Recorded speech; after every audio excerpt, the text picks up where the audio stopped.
koneksinya aman, dan mungkin juga secangkir minuman kopi, teh, ataupun lainnya, supaya nanti teman-teman bisa tetap fokus untuk mendengarkan narasumber-narasumber hebat kita pada siang hari ini. Oke, mungkin aku izin memulai acara pada siang hari ini. Assalamualaikum warahmatullahi wabarakatuh. Halo dan selamat siang teman-teman semua. Kami ucapkan selamat datang di Neurotalk.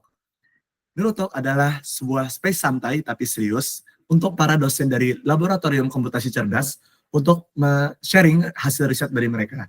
Tetapi bukan cuma itu teman-teman. Untuk teman-teman yang lagi cari topik untuk tugas akhir, untuk magang, ataupun ingin merasakan kerja bareng langsung di project AI, ini adalah tempat yang cocok untuk teman-teman semua. Sebelum kita masuk ke acara inti, perkenalkan, aku Yasin untuk menjadi moderator pada siang hari ini. Di Neurotalk kali ini kita akan bahas tentang riset-riset dari dosen kita dengan cara yang santai tapi tetap serius, baik dari sisi teknisnya maupun secara akademisnya. Nah, tentunya narasumber-narasumber kita ini sangat hebat ya dan keren, sesuai expert di bidang-bidangnya. Jadi teman-teman pastikan untuk stay tune untuk bisa bertanya-tanya dalam sesi Q&A nantinya. Nah, sebelum kita mulai pada siang hari ini, aku mau tes ombak dulu nih. Kira-kira teman-teman seberapa excited nih untuk ikut sharing session pada siang hari ini? Boleh diketik dari 1 sampai 10, seberapa excited?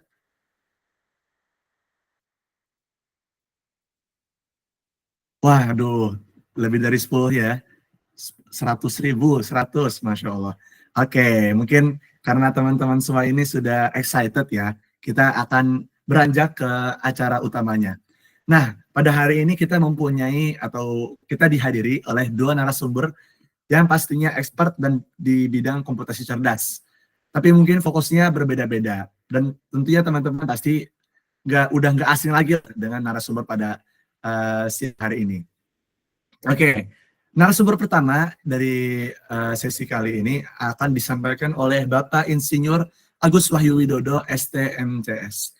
Sebagai informasi tambahan, riset dari Pak Wiwit ini, beberapa di antaranya yaitu tentang feature extraction dengan metode local binary pattern atau LBP, lalu penerapan metode gray level extraction dengan metode gray level co-occurrence matrix atau GLCM, juga untuk feature extraction, serta deteksi COVID-19 dengan menggunakan metode deep learning yang efisien. Oke, kan sudah diperkenalkan kepada Bapak Insinyur Agus Wahyu Widodo, STMCS. Waktu dan layar kami persilahkan.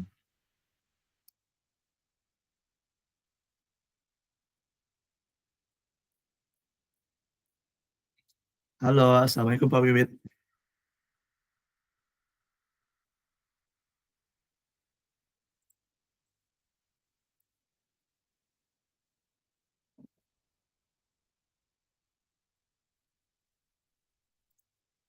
Permisi Pak Wiwit, apakah sudah aman untuk jaringannya atau apakah ada kendala?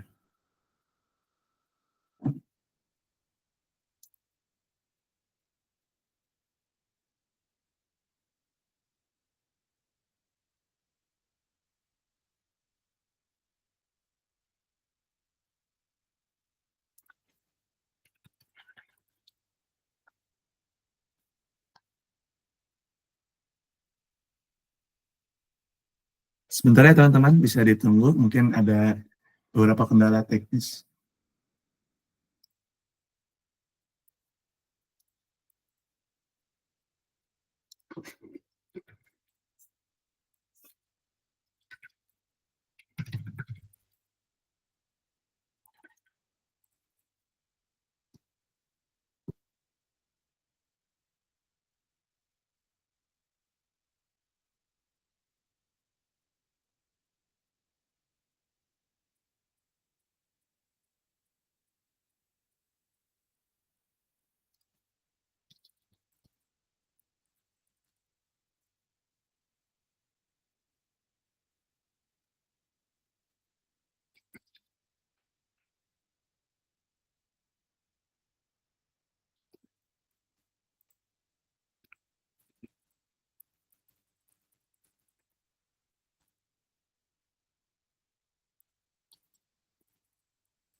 boleh ditunggu ya teman-teman, dari panitia akan berusaha untuk uh, mencari solusi. Oke, mohon maaf atas ketidaknyamanannya.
Oke, mohon maaf, sepertinya ada uh, miskomunikasi untuk pemateri pada materi sesi pertama pada siang hari ini akan disampaikan oleh Profesor Insinyur, mohon maaf, Profesor Insinyur Wayan Firdaus Mahmudi, SSI, MT, PhD.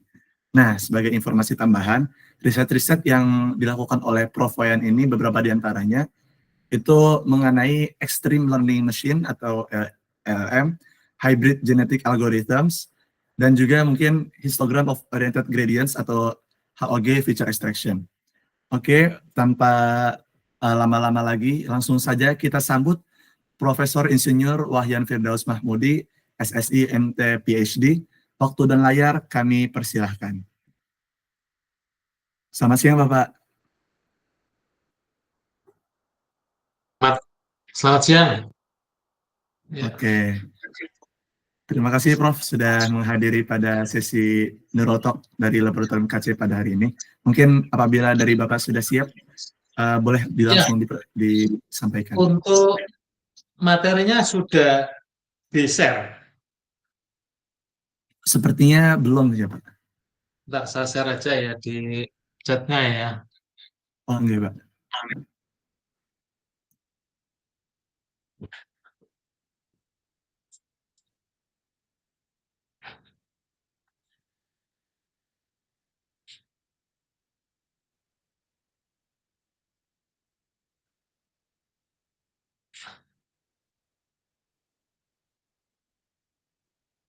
Nggak usah ya.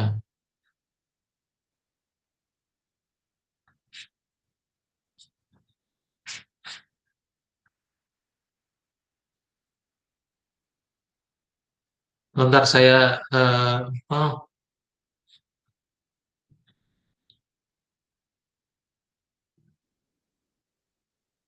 saya langsung aja presentasi dulu sambil nanti nge-share.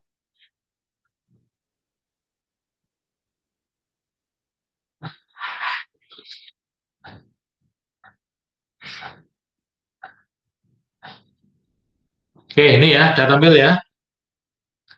Sudah Prof. Oke, baiklah. Assalamualaikum warahmatullahi wabarakatuh. Waalaikumsalam Selamat warahmatullahi siang semuanya. wabarakatuh. Eh, saya buat materi yang simple. Nanti bisa dibantu nge-share atau saya nanti kalau susah saya di WA saja langsung akan saya bagikan gitu ya. Jadi ini saya lebih membahas ke penerapan optimasi dengan menggunakan algoritma meta heuristik yang kelihatan namanya canggih banget gitu ya.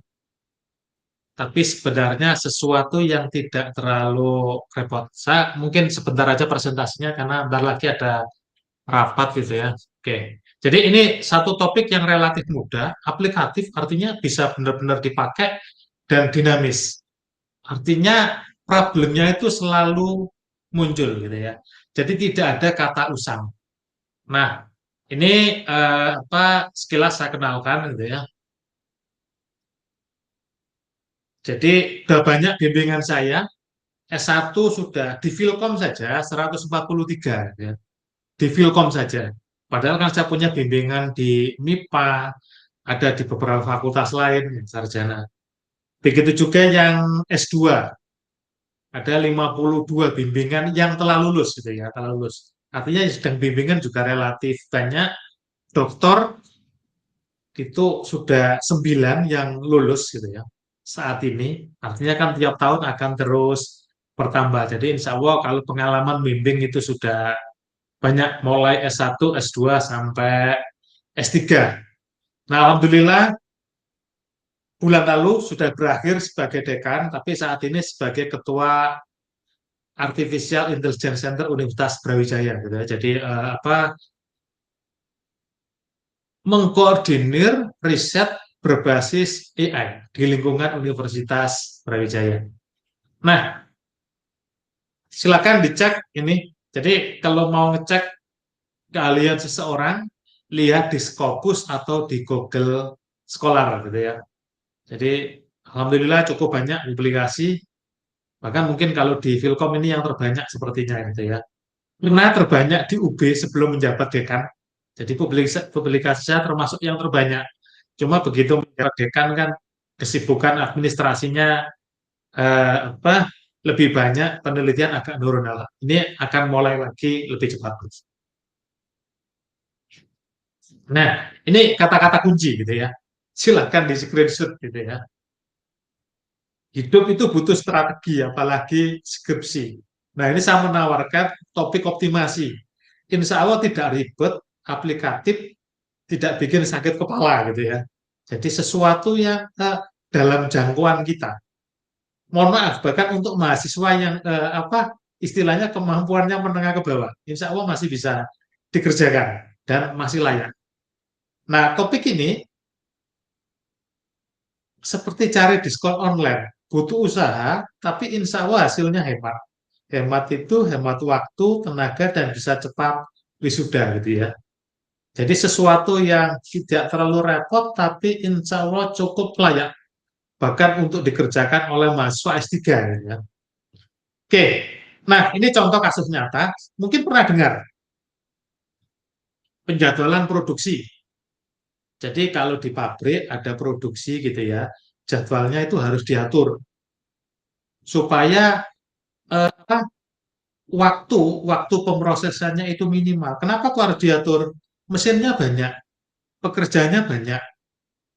Nah, jadwalnya diatur secara tepat. Produksinya kan ribuan. Nah, ini meminimalkan waktu produksi dan juga biaya. Rute pengiriman. Bayangkan ini seperti jaringan eh, minimarket seperti Indomaret, Alfamart gitu ya, mendistribusikan produknya ke toko-toko retailnya. Tentu armadanya banyak. Nah, bagaimana mengatur pergerakan armada supaya hemat bahan bakar dan waktu? Penempatan server dalam jaringan gitu ya. Nah, bagaimana supaya latensinya itu minimum? Jadi banyak kasus gitu ya, sampai pembagian tugas. Ya, contoh jadwal kuliah, itu kan menjadwal tugas dosennya juga.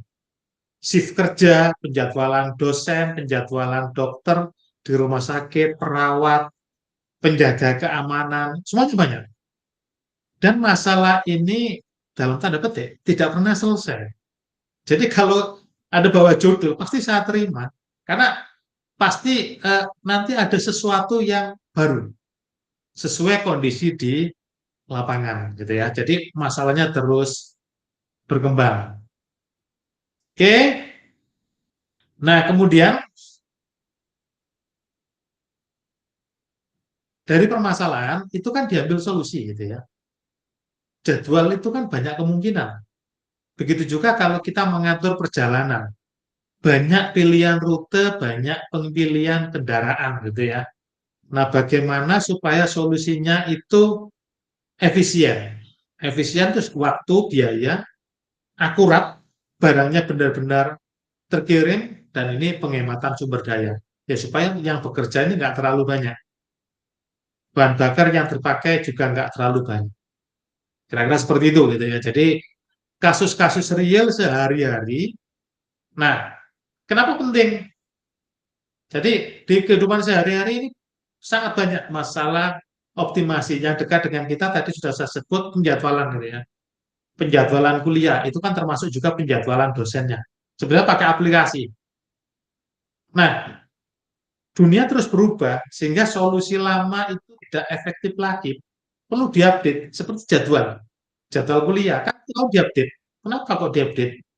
Ya banyaknya mahasiswa berubah, bisa bertambah, bisa berkurang, mata kuliahnya bisa berubah, kurikulumnya berubah, jadi dinamis gitu ya, tidak ada kata usang. Nah, dengan optimasi ini membantu kita membuat keputusan terbaik, solusi terbaik di tengah keterbatasan gitu ya. Jadi bagaimana dengan waktu yang terbatas kita bisa mencari solusi yang terbaik. Kira-kira seperti itu optimasi. Nah, ini catatan penting bagi mahasiswa S1.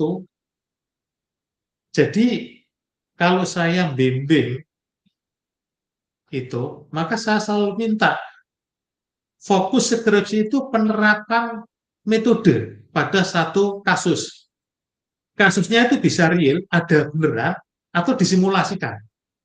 Jadi, itu satu pilihan. Jadi, di-generate kalau simulasi itu, nggak apa-apa. Karena fokusnya kan metode. Tidak perlu menciptakan metode baru. Yang penting metodenya itu bisa diterapkan. Dan kalau bagi saya, semua ide itu bisa diterima asal struktur dan datanya itu jelas. Jadi saya kalau bimbingan tuh seingat saya tidak pernah menolak ide mahasiswa. Baik S1, S2 maupun S3. Jadi jangan ragu-ragu gitu ya. Nanti kalau misalkan tertarik topik optimasi, bisa mengirimi saya email. Jadi kalau saya via email, email saya kan tersebar luas gitu ya. Di email, apapun masalahnya saya terima, saya nanti tinggal nambahin gitu ya. Jadi saya akan pertajam bagaimana batasan masalahnya, metode yang sesuai, sampai bagaimana eksperimen dan analisis hasilnya.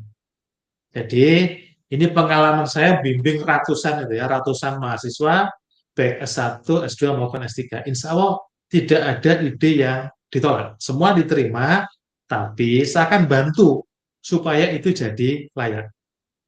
Jadi sekali lagi, ini optimasi itu cara berpikir sistematis untuk menyelesaikan masalah. Jadi yang penting itu bisa menerapkan metode secara masuk akal dan terarah. Pak, saya masih bingung. Lah, itu tanggung jawab dosen. Gitu ya. Jadi jangan pernah takut, oh ini terlalu mudah, nanti diajak. Enggak. Insya Allah semua diterima gitu ya. Jadi tidak perlu minder. Justru tugas dosen itulah yang mempertajam gitu ya, membantu supaya jadi layak. Nah, ini macam-macam metodenya. Jadi ada metode eksak gitu ya, brute force, Daniel programming, tapi ini nggak cocok untuk skripsi karena metodenya sederhana, eh, solusinya kurang bagus, waktu perhitungannya juga lama gitu ya. Kemudian ada metode heuristik, tapi ini juga kadang seringkali tidak cocok juga, masih relatif sederhana. Jadi yang sekarang yang jadi fokus skripsi itu adalah metode meta heuristik.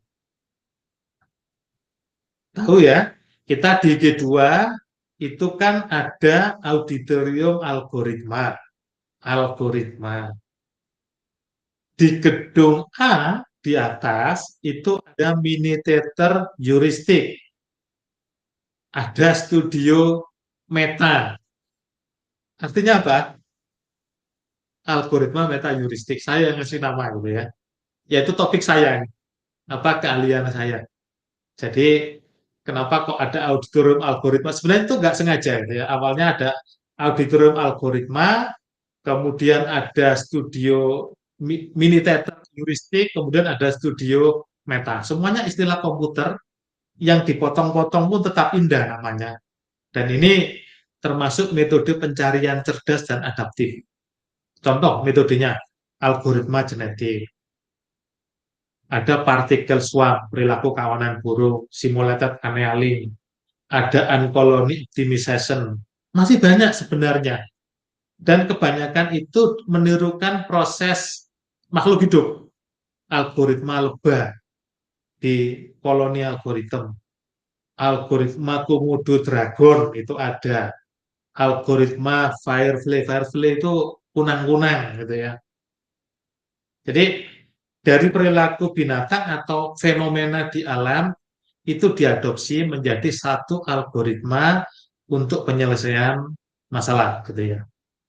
Jadi sangat banyak ini, jadi simple saja. Nah, kenapa ini cocok untuk skripsi, bahkan untuk S3 gitu ya. Bukan hanya ini relatif apa masalahnya sehari-hari itu banyak. Penjadwalan, perencanaan produksi di pabrik, penjadwalan itu di sekolah, kampus, rumah sakit, macam-macam gitu ya. Terus implementasinya relatif mudah. Apalagi sekarang dengan Python itu banyak tutorial, studi kasus secara online, kemudian fleksibel untuk berbagai macam bidang aplikasi. Jadi intinya kalau saya menantang mahasiswa ya silakan dikerjakan versi dasar. Nanti dosen pembimbing yang membantu bagaimana modifikasinya supaya layak sebagai kontribusi skripsi. Jadi kira-kira uh, seperti itu gitu ya. Nah, kemudian ini yang selalu saya pegang, riset itu tidak harus rumit, yang penting jelas. Jadi bisa memilih studi banding beberapa metode, kemudian modifikasi, atau menggunakan integrasi meta heuristik dengan pendekatan lain, misalkan machine learning atau logika fuzzy gitu ya. Nah, itu dosen nanti yang bantu, pembimbingnya yang bantu gitu ya. Bagaimana Pak memodifikasi algoritma ini? Nah, itu insya Allah dibantu oleh dosennya gitu ya. Nah, kemudian ini, jadi ini masalah yang selalu berkembang, terus hidup, masalah baru sering apa muncul di masyarakat dan selalu membuka pertanyaan baru, tantangan baru. Jadi metode optimasi ini tidak membutuhkan rumus-rumus yang kompleks. Jadi ini insya Allah ini menjadi pilihan topik yang tepat. Jadi saya masih ingat awal saya mulai aktif di Filkom setelah S3 2014-2015, bimbingan saya banyak, gitu ya. Makanya kan meluluskan 150 lebih gitu ya. Ya semuanya topik optimasi, kebanyakan lulusnya tepat waktu. Artinya kalau dikerjakan benar, satu semester itu cukup. Ya, tapi yang penting itu bimbingan itu terus. Nah, ini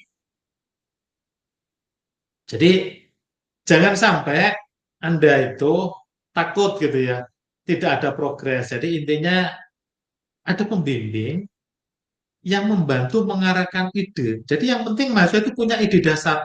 Pak, saya pengen penjadwalan guru di sekolah. Ya, diterima nanti. Nah, nanti diskusi. Pembimbing akan mengarahkan supaya layak. Jadi sampai muncul rumusan masalah yang jelas dan fokus. Kemudian membantu juga mencari literatur yang relevan sampai metode yang tepat. Nanti begitu masa mulai mengerjakan, tentu kita mengkoreksi dan mengevaluasi gitu ya hasil pekerjaan mahasiswa. Nah, jadi Jangan ragu untuk berdiskusi. Jadi intinya saya tidak pernah menganggap punya mahasiswa yang bodoh gitu ya. Bagi saya semuanya hanya belum sempat ngerjakan. Gitu. Jadi semua ide itu bisa dikembangkan dengan arahan yang tepat. Yang penting berani untuk bicara gitu ya, ngajak diskusi. Insya Allah pembimbing juga ingin bimbingannya itu berhasil melalui proses belajar, tidak hanya sekedar selesai. Gitu. Jadi kira-kira seperti itu. Apa? Jadi kalau nanti punya ide silakan aja dihubungi. Kalau saya biasanya lewat email, Insya Allah batas saya itu menjawab itu 1 minggu gitu ya. Nah ini biasanya saya menjadwal diskusi rutin gitu ya, tergantung levelnya S1, S2, S3 gitu ya. Jadi intinya bagi saya meskipun judul yang disodorkan mahasiswa itu sederhana, tapi saya menganggap itu bagian dari proses. Mulai dari sederhana, lama-kelamaan apa semakin kompleks. Jangan jalani sendirian, diskusi gitu ya, komunikasi dengan pembimbing. Saya pernah punya cerita, kebetulan mahasiswa S2.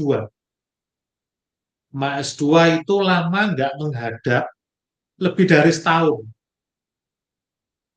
Ini cerita beneran, ini apa kasus nyata gitu ya. Satu malam orang tuanya nelpon nangis-nangis gitu ya. Pak, ini tolong anak saya kok nggak lulus-lulus. Bentar, saya cek dulu datanya. Bimbingan saya kan banyak gitu ya. Saya kadang-kadang kan enggak, hanya melayani yang aktif. Kalau dia nggak hubungi saya, ya biasanya kelupaan. Nah, begitu saya cek, oke, anak bapak, ibu, besok temui saya. Sudah besoknya nemui saya.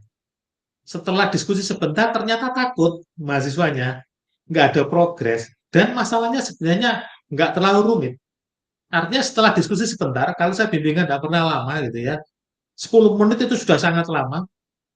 Oke, silakan dikerjakan. Alhamdulillah, setelah ketemu 2 bulan selesai gitu ya.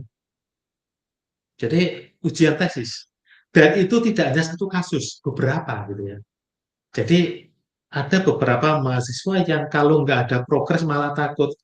Itu nggak salah. Langsung aja hubungi pembimbing. Kalau saya clear lewat email gitu ya, minta waktu untuk ketemu. Pak, saya punya kesulitan seperti ini.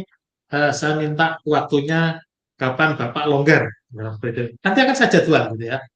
Jadi tidak perlu nunggui saya di ruangan, harus ada janjian. Karena saya harus ngatur waktu saya.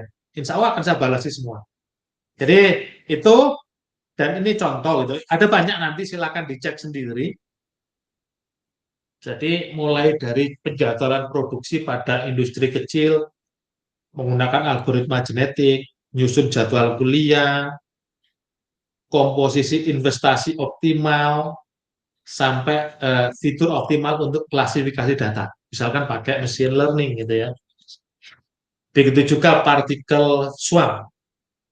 Jadi metode jaringan secara tiruan pada machine learning itu juga bisa dioptimasi pakai partikel swarm.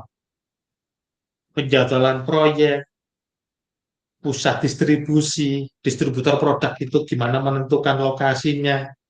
Jadi banyak. Jadi kalau yang tertarik silakan salah satu aja pilih topik, segera hubungi saya via email, bisa pakai Uncolony, bisa pakai simulated annealing, dan kalian apa tidak perlu di awal itu istilahnya memilih metode. Yang penting sebenarnya topiknya gitu ya.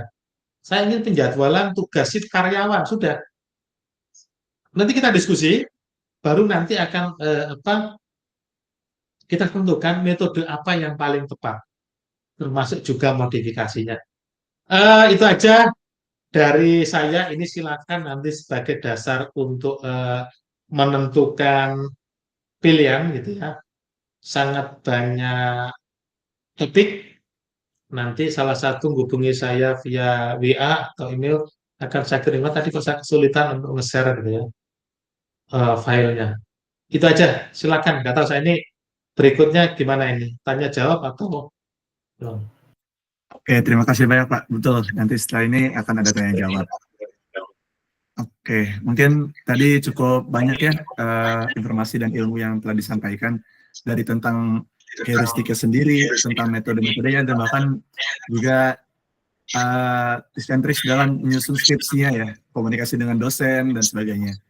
Nah, mungkin teman-teman barangkali ada pertanyaan mengenai topiknya tentang meta heuristik ini ataupun tentang yang lainnya, boleh disampaikan di kolom chat ataupun boleh menanyakan secara lewat mic.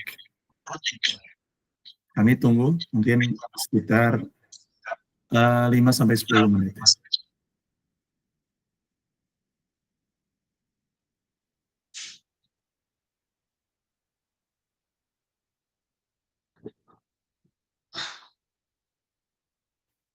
Sambil nunggu menyiapkan pertanyaan, saya tambahin dikit.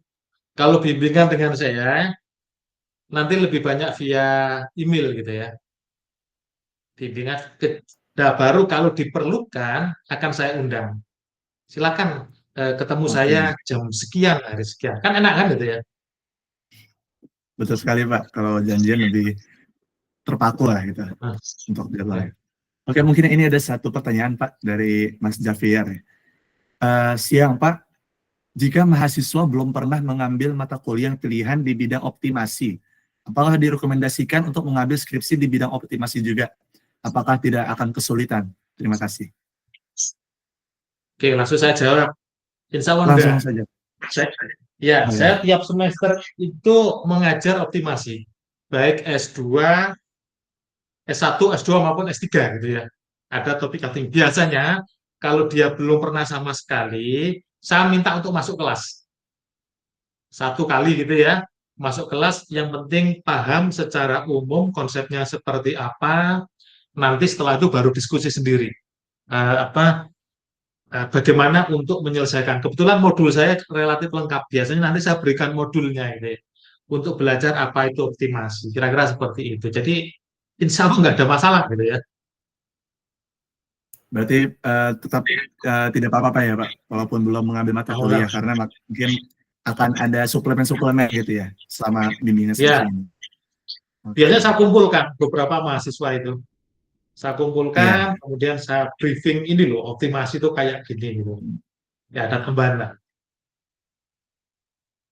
Oke, mungkin teman-teman yang lain ada yang mau ditanyakan?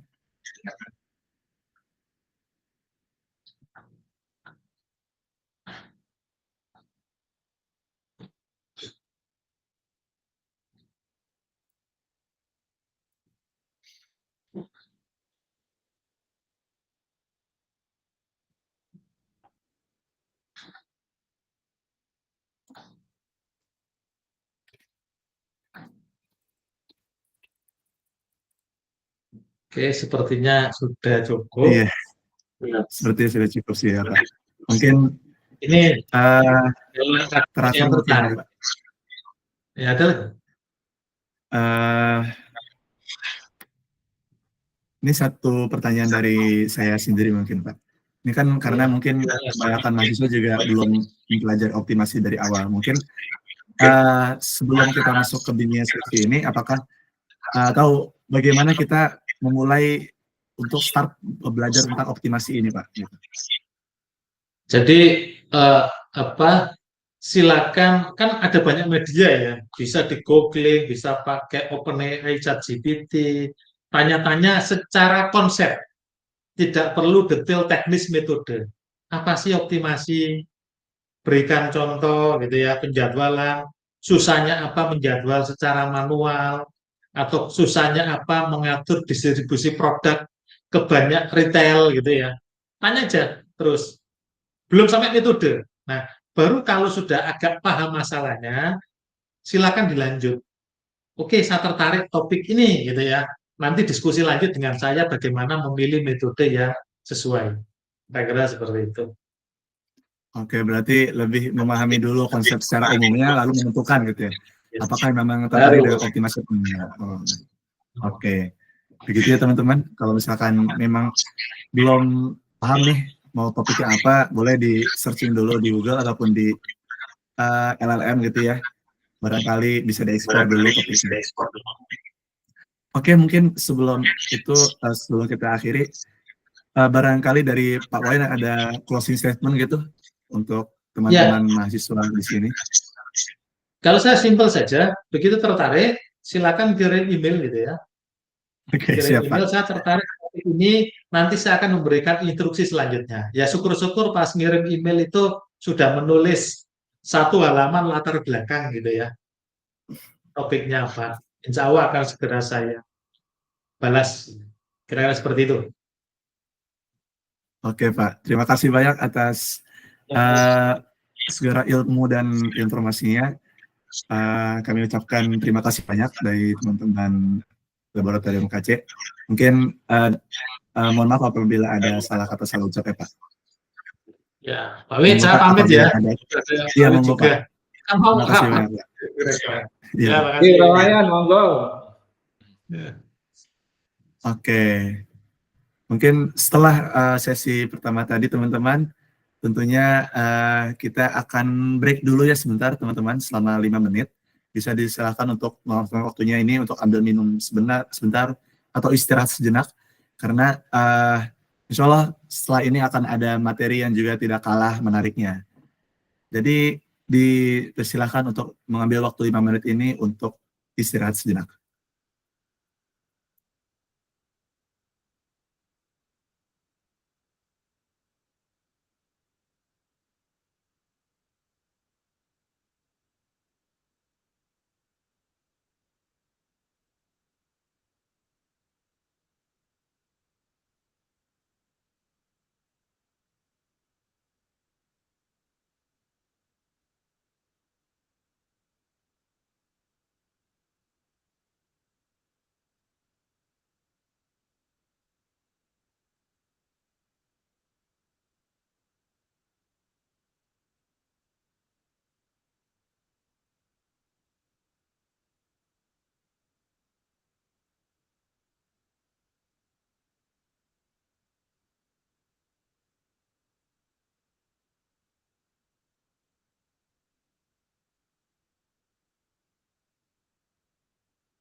Oke, teman-teman, karena mungkin sudah fresh ya teman-teman, sudah merenggangkan badan, sudah mengambil minumannya juga, kita akan lanjut ke sesi kedua pada sharing session Neuro Talk pada siang hari ini.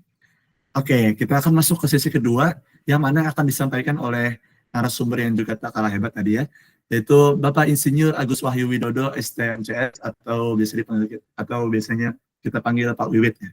Sebagai informasi tambahan, riset-riset yang dilakukan oleh Pak Wiwit ini, beberapa di antaranya itu mengenai feature extraction dengan metode local binary pattern, lalu juga penerapan metode gray level co-occurrence matrix juga untuk feature extraction, serta deteksi COVID-19 dengan menggunakan metode deep learning yang efisien.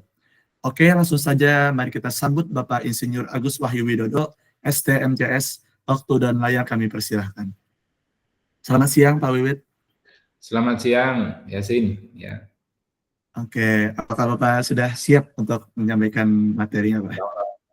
Insya Allah sudah siap. Ya. Oke, baik. Langsung saja, Pak. Waktu dan layar kami persilahkan. Ya, terima kasih Yasin atas waktunya. Assalamualaikum warahmatullahi wabarakatuh. Ya. Waalaikumsalam warahmatullahi wabarakatuh. Jadi mahasiswa sekalian, alhamdulillahirobbilalamin. Hari ini kita dipertemukan dalam kondisi yang sehat. Ya, adik-adik tanpa kekurangan apapun, cuacanya juga cerah ya. Mungkin meskipun cuaca cerah, ada beberapa dari kita yang merasa tidak cerah ya, karena masih ragu dan masih takut dengan skripsi. Nah, saya ingin tanya sebelum melangkah lebih jauh, silahkan raise hand ya.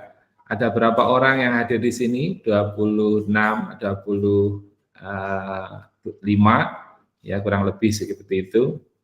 Itu yang masih merasa takut mengerjakan skripsi, bisa raise hand. Ini ada berapa yang raise hand? Ya. Oke. Oh, ternyata banyak ya yang masih takut. Momok banget Pak ini Pak, skripsi itu Pak. Iya, ini apa? Lugu banget ini ya. jujur banget ini. Oke, saya ingin tanya ke Xavier ya. Saya masih ingat nama Xavier ini pernah di kelas saya. Xavier masih di sana, Xavier? Masih, Pak. Masih. Tadi kamu termasuk ya yang angkat tangan takut mengerjakan skripsi? Iya, Pak. Oke, nggak apa-apa. Jujur nggak apa-apa. Apa yang kamu takutkan, Xavier? Bingung aja sih Pak nyari topik dan bingung ada sejauh topik. mana gitu. Oke, baik. Baik adik-adik mahasiswa, saya izin presentasi ya. Di sini saya izin presentasi. Ini ya. Oke.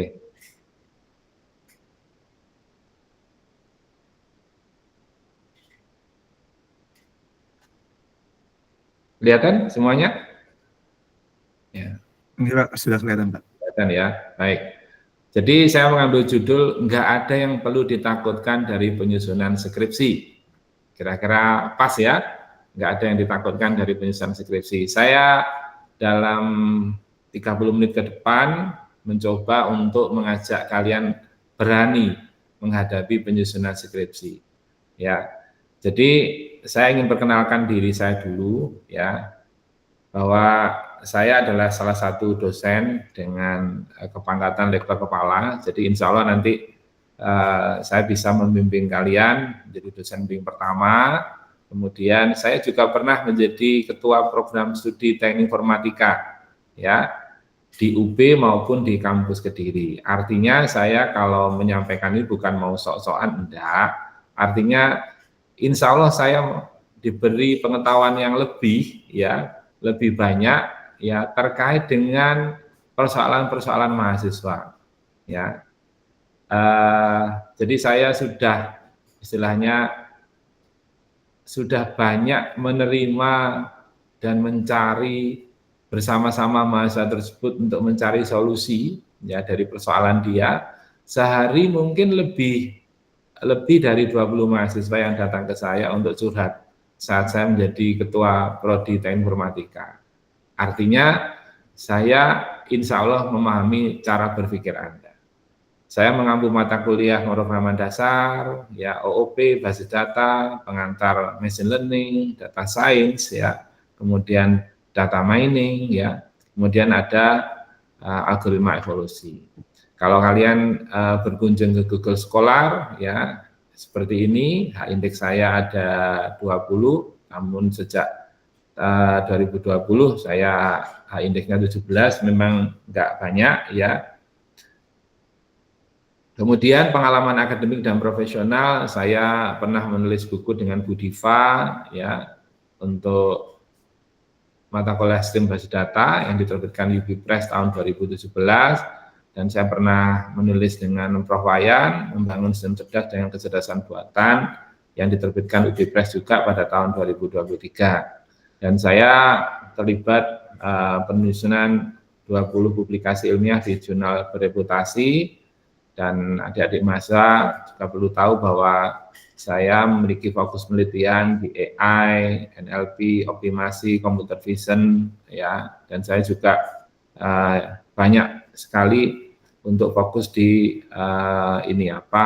feature extraction. Di dalam pengabdian masyarakat saya aktif juga untuk pemberdayaan masyarakat, UMKM, pesantren, desa, ya. Kemudian pendidikan seperti sekolah-sekolah bersama-sama dengan teman-teman dosen yang ada di Laboratorium Komputasi Cerdas, ya.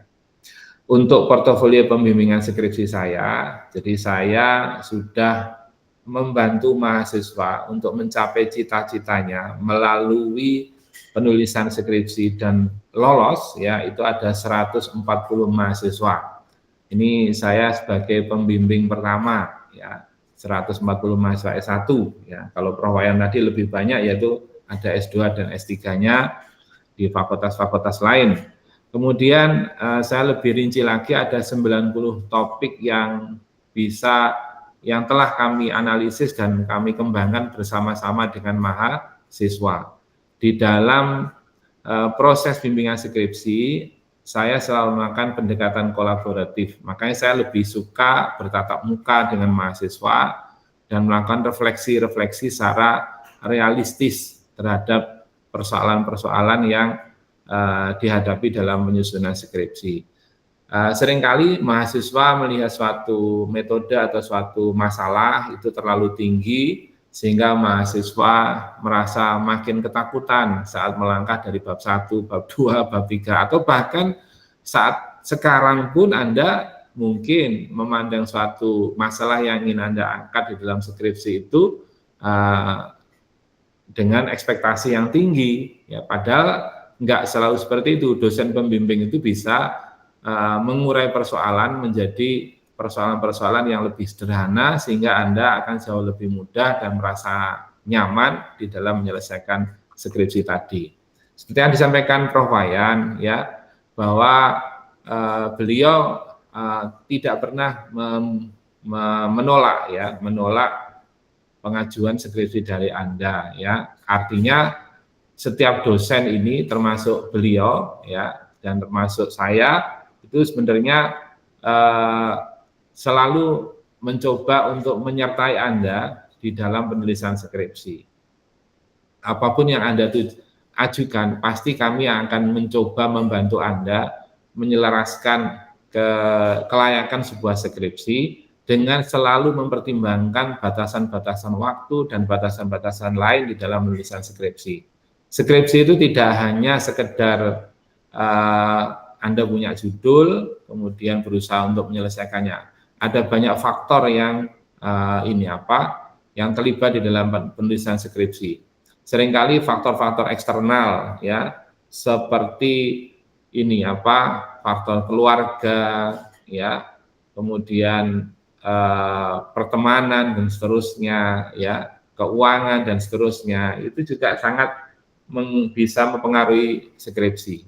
Oleh karena itu, dengan bertemu dosen pembimbing, Anda bisa banyak bercerita, sehingga penulisan skripsi Anda jauh lebih nyaman, ya.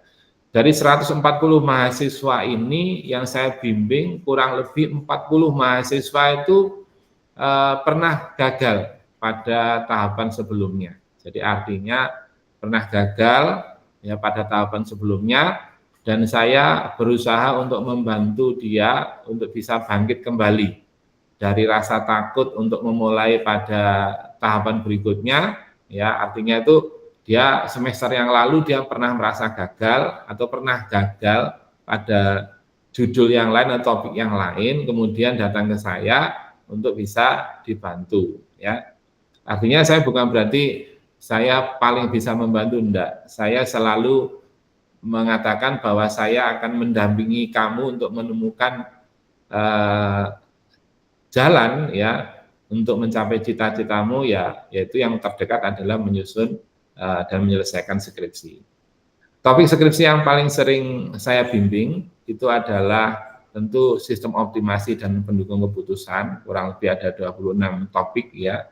Sistem rekomendasi dan pengambilan keputusan, ya, topik menengah, ya memang karena tingkat mahasiswa yang berani mengambil topik-topik menengah, mata kuliahnya maksudnya seperti itu computer vision dan pengolahan citra, 14 judul, kemudian klasifikasi biologis dan ekologi digital, itu ada 13 judul, kemudian topik-topik minor seperti pengenalan kendaraan yang sejatinya juga merupakan computer vision, ya, dan infrastruktur publik itu ada 11 judul, pengembangan aplikasi dan sistem informasi itu ada kurang lebih di 7 judul. Ya, saya agak membranding diri saya ya. Kenapa memilih saya sih? Ya, saya selalu berusaha konsisten dalam mendampingi mahasiswa hingga lulus. Jadi saya nggak pernah, saya upayakan untuk selalu menjawab pesan mahasiswa saya. Ya, saya selalu mencoba untuk mengajak dia mencari jalan keluar dari apa yang dia hadapi.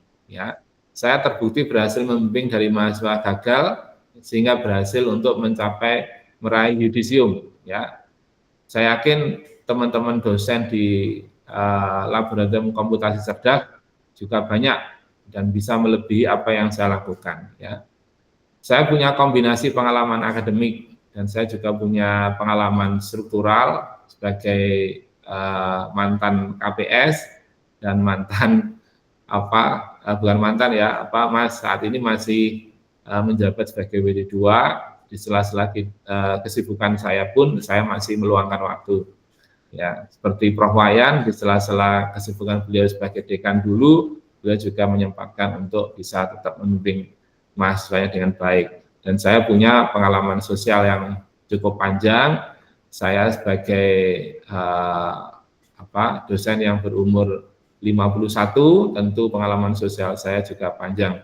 Masih banyak yang lebih senior dari saya yang punya pengalaman yang baik dan panjang. Tapi saya insya Allah di usia 51, saya punya anak seusia Anda, saya berusaha memahami cara berpikir anak usia Anda dalam mengerjakan skripsi. Ya, saya juga siap membimbing Anda ya untuk ide-ide skripsi yang interdisipliner dan inovatif. Jadi tidak selalu kasusnya adalah kasus yang terkait dengan ilmu komputer melulu, tapi adalah kasus yang bisa diambil dari bidang-bidang lain seperti bidang kedokteran, ya, bidang kuliner, bidang pariwisata, ya, bidang pendidikan dan lain sebagainya. Moto saya ya di dalam menyusun skripsi ini adalah skripsi bukan soal siapa yang paling pintar, tetapi adalah siapa yang paling konsisten dan pantang menyerah. Ya, jadi ini kalau kita orang yang konsisten ini adalah orang yang selalu punya prasangka baik. Ya, kalau istilahnya bahasa sekarang itu ini ya tangguh ya. Pantang menyerah itu tangguh. Jadi kalau yang paling pintar tapi kalau tidak konsisten juga biasanya lama. Tapi yang konsisten itu pasti cepat. Sebagai contoh, ya, sebagai contoh ini ya saya ingin sampaikan, tentu kalian sudah mengenal beliau. Ini Ibu Diva, ya. Ibu Diva ini adalah salah satu bimbingan saya yang termasuk rajin ya. Karena kalau saya mau cerita, Bu Diva ini datang ke saya pagi hari kurang lebih jam 9 ya, jam setengah 9 begitu datang ke saya untuk menunjukkan hasil tulisannya. Kemudian saya memberikan catatan-catatan di dalam tulisannya. Beliau kemudian waktu itu karena masih muda ya, menerima, kemudian ya Pak, saya akan coba selesaikan. Dalam benak saya, Bu Diva ini akan kembali ke saya sehari paling cepat atau 2 atau 3 hari paling cepat ya ke saya untuk menunjukkan ini perbaikan dari apa yang telah saya berikan catatan-catatan tadi. Ternyata enggak. Ternyata Bu Diva ini datang ke saya kembali jam 11 ya di hari itu juga. Ya, dan itu dilakukan oleh Bu Diva hampir tiap hari ya. Oleh karena itu jadi ini contoh mahasiswa yang paling konsisten dan pantang menyerah. Jadi pengerjaan skripsi itu bukan soal siapa yang paling pintar, tetapi sekali lagi yang paling konsisten dan pantang menyerah. Kemudian saya tawarkan ada beberapa topik skripsi ya terkait dengan katakanlah di sini topik katarak gitu ya. Kebetulan saya sedang menyelesaikan penelitian ini. Topiknya tentang augmentasi data ya. Jadi fokus dari augmentasi data ini khususnya untuk judul analisis pengaruh teknik augmentasi data terhadap akurasi klasifikasi katarak menggunakan CNN. Itu adalah mengkaji dampak berbagai teknik augmentasi seperti flipping, rotation, zoom terhadap akurasi CNN. Topik yang kedua, kita terkait dengan arsitektur CNN. Kita akan membandingkan kinerja arsitektur CNN seperti PGG 16, RES 50, dan MobileNet untuk klasifikasi katarak dari citra mata. Ya. Jadi ini tujuannya adalah membandingkan performa beberapa arsitektur yang populer dalam klasifikasi katarak. Ini untuk yang topik ketiga yaitu transfer learning, ya, penerapan transfer learning dan fine tuning pada model pre-train untuk klasifikasi katarak. Ya. Fokusnya adalah menggunakan model pre-train, ya, inception atau EfficientNet dan menyesuaikannya untuk dataset katarak. Yang keempat ini topik tentang explainable AI. Judulnya bisa menggunakan visualisasi area penting pada citra katarak menggunakan GradCam pada model deep learning ya. Jadi fokusnya adalah menerapkan GradCam untuk melihat bagian citra yang mengaruhi prediksi model. Dari sekian judul ini mungkin ada yang masih waduh, judulnya kok masih ngeri-ngeri begitu sih Pak. Ya, saya nggak begitu paham. Ya, saya ingin metode yang jauh lebih sederhana dan istilahnya yang paling sering saya dengar pada saat kuliah dulu deh Pak ya. Oke, saya kasih contoh misalnya ini tawaran topik skripsi lagi. Oke, yang paling gampang itu apa sih? Yang paling gampang ya Kamin dan KAN ya. Oke, kalau gitu kita coba ya metode yang mudah dipahami tadi, Kamin dan KAN kita hibridkan ya dengan optimalisasi hyperparameter untuk prediksi obesitas. Pak, data obesitasnya gimana ya? Udah data obesitas itu banyak di Kaggle ya. Apa inovasinya Pak? Inovasinya adalah kita mencoba kombinasi K-means ya untuk pre-clustering sebelum klasifikasi KNN guna meningkatkan efisiensi dan akurasi prediksi. Pokoknya dikerjakan aja ya. Metodenya apa? Menggunakan teknik optimasi berparameter seperti grid searching ya, grid search atau genetic algorithm untuk memilih nilai K yang terbaik. Nanti kalau Pak saya yang grid search sama genetic algoritmnya belum tahu Pak, enggak apa-apa ya, sudah kerjakan dulu kombinasi Kamin dan pre-clustering. Nanti kita akan coba lihat ya proses yang Anda lakukan seperti apa. Nanti insya Allah saya ataupun dosen yang lain pun ya pasti akan menilai bagaimana proses dan progres yang Anda lakukan. Ya, nanti pasti akan ketemu ya, akan ketemu apakah Anda masih bisa ini, bukan masih bisa ya, pasti akan ketemu grid search atau genetic algorithm untuk memilih nilai K yang terbaik itu bisa Anda terapkan. Kemudian integrasi Kamin dan PCA atau Principal Component Analysis untuk pengelompokan pola hidup terkait obesitas. Ya, inovasinya apa? Yaitu penggunaan PCA untuk mereduksi dimensi, ya, dimensi apa? Dimensi data sebelum clustering dengan Kamin agar lebih efektif, ya, menemukan pola obesitas, ya. Metodenya adalah eksperimen dengan variasi jumlah komponen utama PCA untuk melihat pengaruhnya terhadap hasil clustering.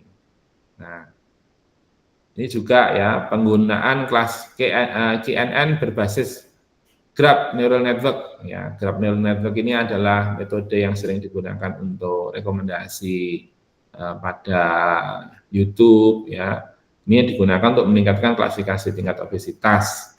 Ada juga metode KNN yang dikombinasikan dengan kernel density estimation. Pak, saya tuh graph neural network nggak bisa, sama kernel density estimation-nya nggak bisa. Wis nggak apa-apa, coba dulu dengan KNN, ya. Nggak apa-apa Pak, nggak apa-apa, dicoba dulu. Kalau saya kok gitu ya biasanya, dicoba dulu. Biar Anda punya keyakinan dulu. Silakan Dara, nanti kita akan terus kembangkan ininya. Kemudian terima kasih ya. Saya akhiri presentasi saya untuk materinya. Jadi sekali lagi saya siap membimbing dan saya siap mendampingi Anda dan saya siap menginspirasi Anda di sela-sela waktu saya. Pasti saya alokasikan. Seperti itu. Oke, terima kasih banyak Pak Wiwit atas presentasi yang telah diberikan. Jadi cukup menambah ini ya, menambah keyakinan untuk para mahasiswa ini supaya nggak perlu takut untuk mengambil skripsi ini, karena sebenarnya memang yang penting itu adalah niatnya, yang penting adalah keteguhannya dalam mengerjakan skripsinya ya. Dan selain itu juga Pak Wiwit juga menyampaikan beberapa tawaran topik yang mungkin ada yang cukup advance tadi ya, menggunakan CNN, lalu dokumentasi data pada topik citra katarak, tapi juga beliau menyarankan untuk menggunakan topik-topik yang lebih simple gitu, yang mungkin sudah pernah dipelajari di mata kuliah sebelumnya, yaitu seperti KNN tadi ya. Jadi teman-teman jangan takut, jangan terlalu dibawa pikiran banget soal skripsi ini, karena yang penting skripsi ini kalian tetap teguh dalam jalannya ya. Oke, mungkin teman-teman semua kita akan masuk ke sesi tanya jawab. Jadi untuk teman-teman yang memiliki pertanyaan bisa disampaikan di kolom chat ataupun bisa present untuk menyampaikan lewat voice chat. Boleh dipersilakan. Ini saya sampaikan ya sambil menunggu Yasin ya. Oh ya, dipersilakan. Ya, Pak. Jadi saya di dalam menyelesaikan studi S1 saya itu tidak selalu mulus. Ya, ini saya ingin tanya, apakah ada yang lebih dari 4 tahun yang sekarang yang hadir ini? Yasin belum sampai 4 tahun tuh studinya? Belum, Pak. Belum. Fahri? Saya masih semester 2, Pak. Masih semester 2, luar biasa. Oke, Pak. Masya Allah. Ini sahabat skripsi Pak, beliau nih. Dia udah persiapan ini Pak Hari. Terinspirasi. Mas Fahri selalu hadir Pak di Nurul Talk. Masya Allah, luar biasa ini. Ya, okay. Kalau Sheila semester berapa kamu? Sheila, Dayang mungkin? Muhammad Hussein? Saya semester 6, Pak, sama seperti Yasin. Sama dengan Yasin. Oke ya, mungkin kalian masih dalam masa aman ya. Saya perlu sampaikan, saya menjalani S1 itu hampir 7 tahun. Saya selesai kuliah, habis seluruh mata kuliah saya 3,5 tahun. Ya, sama dengan hari ini seperti Anda. Ya, baru kemudian saya mencoba menulis skripsi. Karena ya kayak sebenarnya tidak seperti itu ya. Saya tuh merasa saat itu pola pikir saya begini. Saya berangkat dari keluarga sederhana dan saya tidak ingin memberatkan orang tua saya. Saya dalam pembiayaan tiap bulannya saya bekerja sendiri, ya, bukan bekerja sendiri ya. Untuk kelebihan biaya yang saya harapkan, saya bekerja sendiri jadi tukang ketik. Ya, saya waktu itu menguasai beberapa perangkat lunak, dan kalau dulu kan komputer itu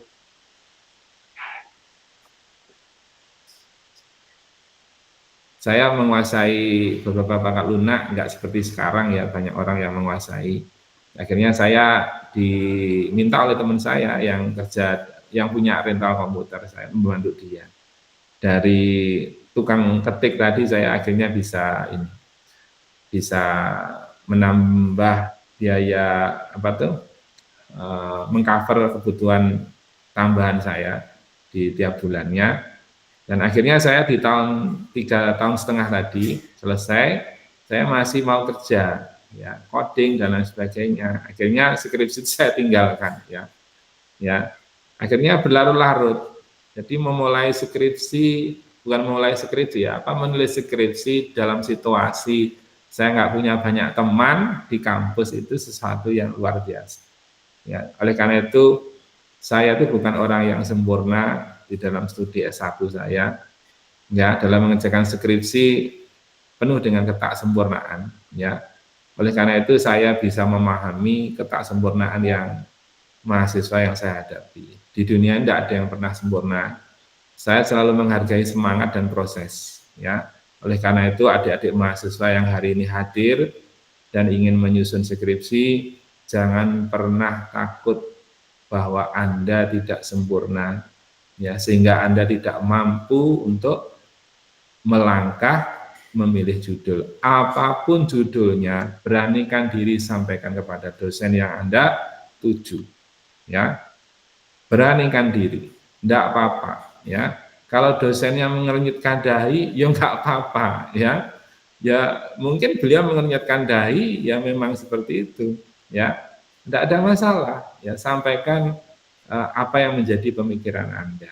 Kalau ternyata dosennya nggak setuju, ya nggak apa-apa, besok datang lagi, ya, nggak apa-apa.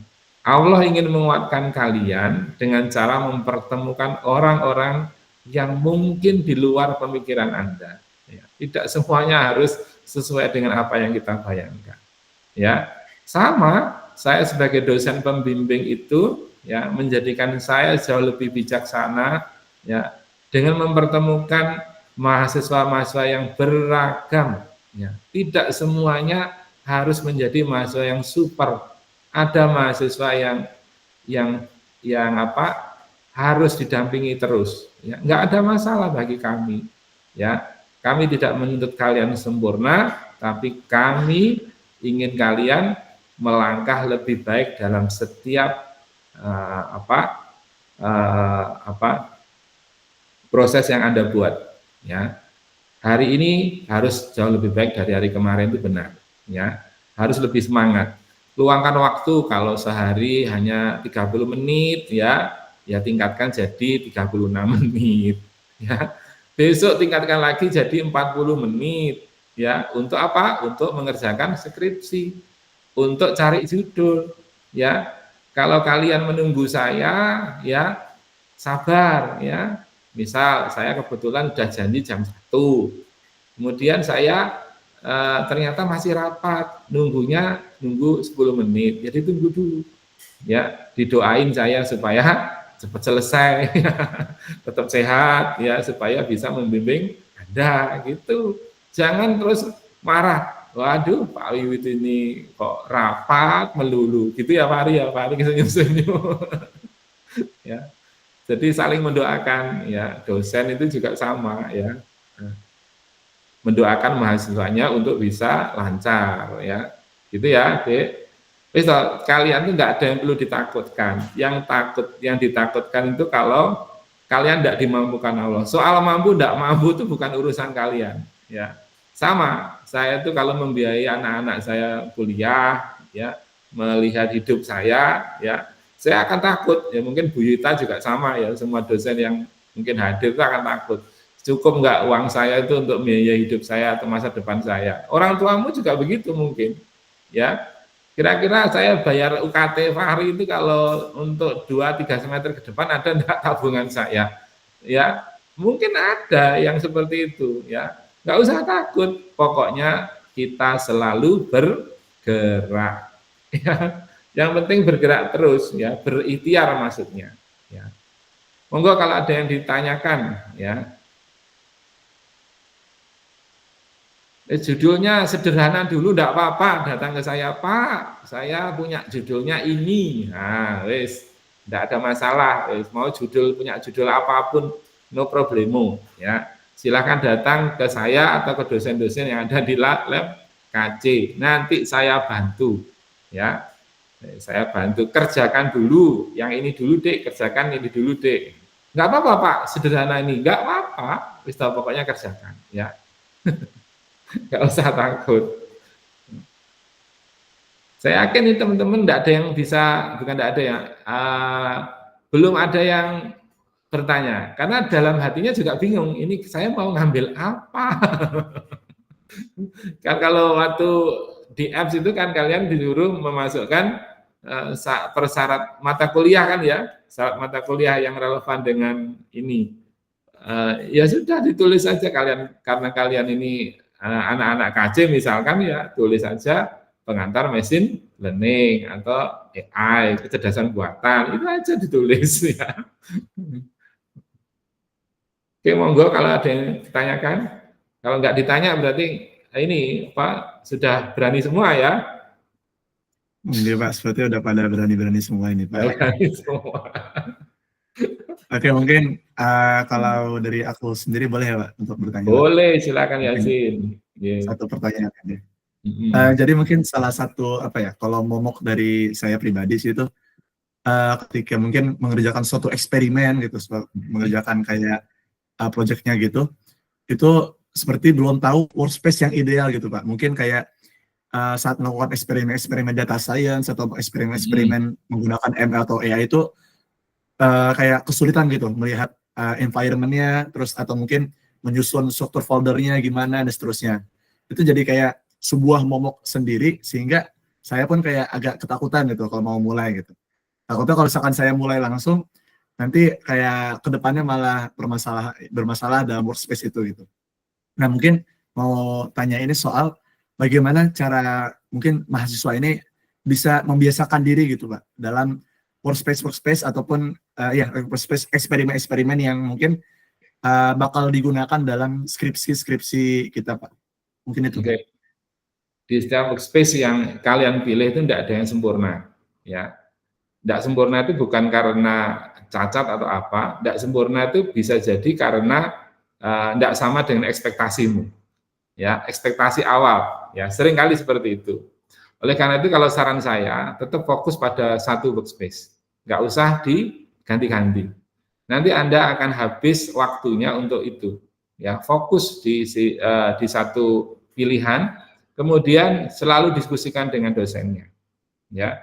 Nanti kita akan cari bersama-sama, kita cari jalan tengahnya, ya, entah itu mungkin metodenya, ya, ada keterbatasan workspace yang kamu bisa implementasikan, ya, kemampuanmu terbatas terkait dengan implementasi menggunakan workspace tersebut untuk metode yang ada, kita coba cari jalan keluarnya, seperti itu. Tapi jangan pernah untuk gonta-ganti. Kenapa? Sekali lagi, yang jadi pikiran saya itu punya target meluluskan mahasiswa dalam kurun waktu 1 semester. Ya, pikiran saya bukan soal idealisme saja, tetapi soal keterbatasan waktu Anda. Saya tidak pernah berpikir Anda punya waktu masih sampai tahun ke-7. Ya. Yang saya pikirkan kalian hanya punya waktu sampai dengan tahun ke-4. Jadi dengan tetap teguh pada satu pilihan, ya, kemudian melangkah sedikit demi sedikit tetapi konsisten dalam tiap hari, selalu berkonsultasi dengan dosennya, pasti ada jalan keluar. Win-win solution yang win-win solutionnya itu bukan kepentingan saya, ya, tetapi ada keterbatasan-keterbatasan yang bisa kita lakukan optimalisasi. Ya, kita jangan fokus pada mencari kelemahan saja, tapi fokus pada ini jalan keluarnya. Gitu ya, Sin ya. Nggak usah pindah-pindah ya. Oh, saya pakai ini software ini nggak cocok, pakai software ini nggak cocok, software ini nggak cocok. Gonta-ganti begitu, kalian berkutat pada tool saja akhirnya. Ya. Jadi nggak masalah. Kalau menurut saya fokus pada satu workspace, baru kemudian kita akan cari jalan keluarnya, win-win solutionnya untuk keterbatasan-keterbatasan yang ada. Ya, kalian tuh efektif ya, bukan 6 semester loh ya. Skripsi itu bukan diselesaikan dengan waktu 6 semester. Skripsi itu hanya 6 bulan.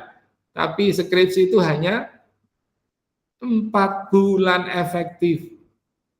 Ya. Kalau mau lebih ekstrim lagi hanya 3 bulan skripsi Anda. Ya. Skripsi Anda hanya 3 bulan. Ya.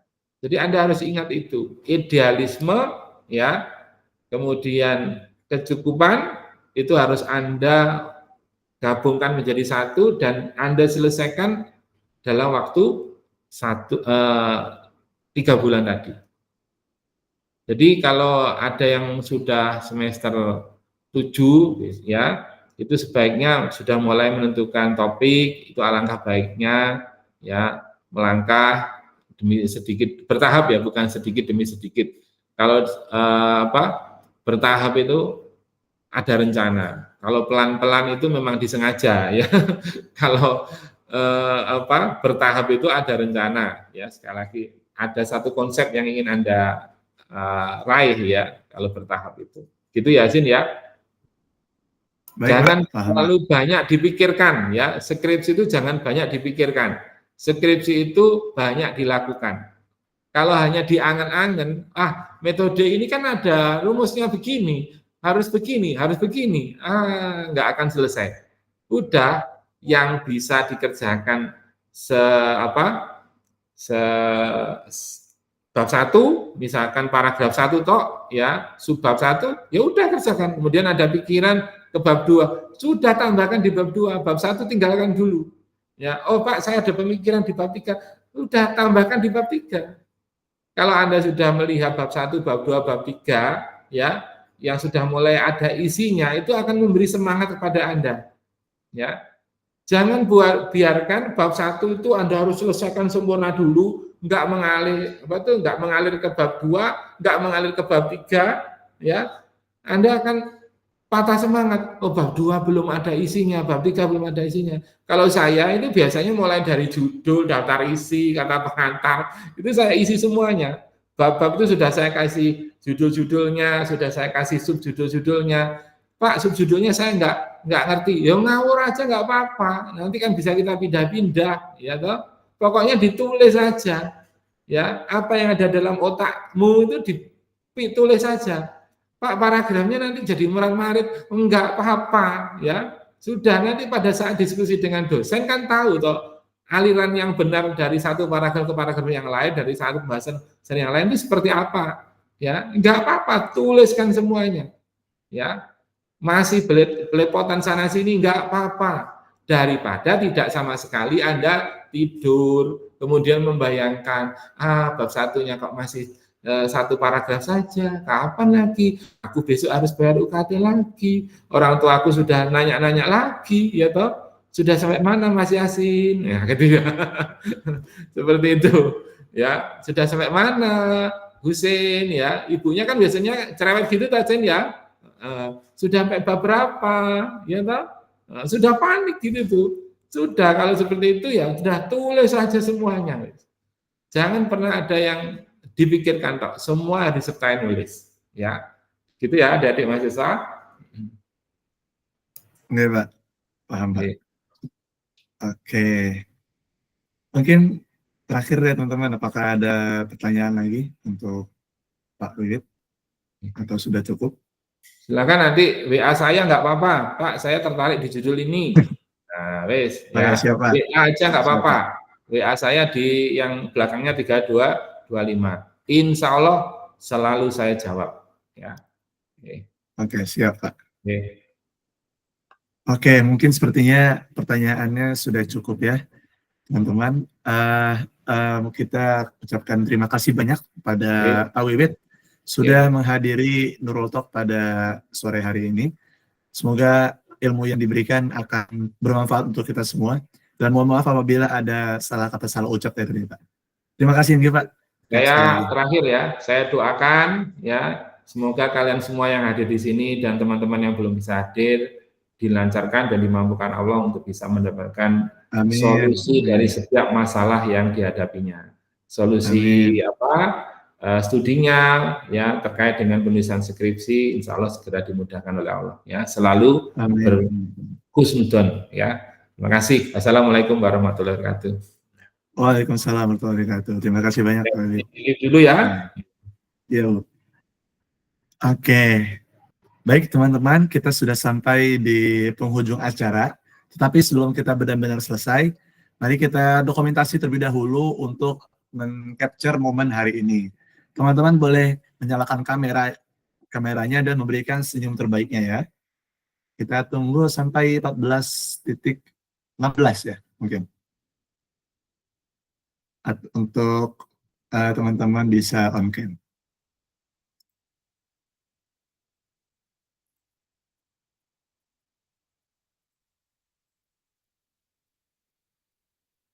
Atau 14.15 ya, biar agak cepat. Ayo teman-teman, boleh yang tidak berhalangan bisa on cam.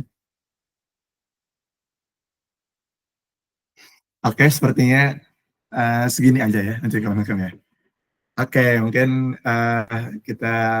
aku bantu hitung, teman-teman panitia operator boleh dibantu untuk screenshotnya ya.